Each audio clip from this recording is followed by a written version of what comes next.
के रस्तों को पार करते हुए हम पहुंच गए 84 धाम, जहां भगवान रामभद्राचार्य जी महाराज कर रहे थे राम कथा का गुणगान।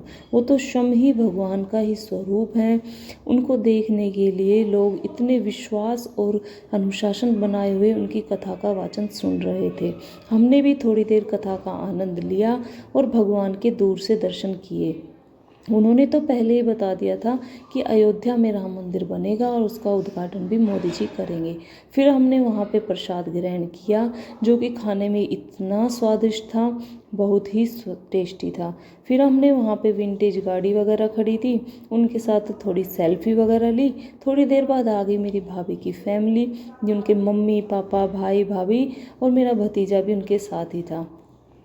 हमने थोड़ी देर उनसे बातचीत की। वो हमारा पूरा साथ दे रहे थे, क्योंकि उन्होंने ही हमारा वीआईपी पास बनवाया था।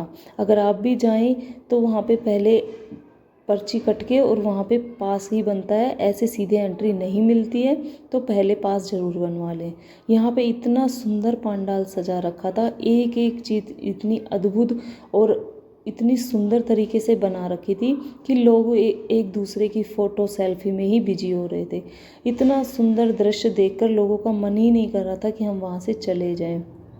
एक एक पत्थर पर राम नाम और वानर सेना को बैठाते हुए आप देख रहे हैं कितना सुंदर ये दृश्य लग रहा है।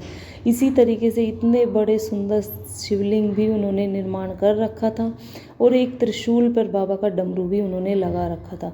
हमारा तो वहाँ से आने का मन ही नहीं कर रहा था, इतना अच्छा दृश्य वहाँ पे था। फिर हम चले गए बाबा शाम के दर्शन करने के लिए, जो कि 84 धाम में इतना सुंदर मंदिर उन्होंने सजा रखा था। आप देख रहे हैं उसमें इतना गोल्डन वर्क कर रखा था और पूरे में ओरिजिनल फ्लावर की डेकोरेशन से एकदम बाबा का दरबार सजा रखा था। थोड़ी देर हमारा वहीं रुक के बाबा को निहारते रहे और उनके दर्शन हमने लिए।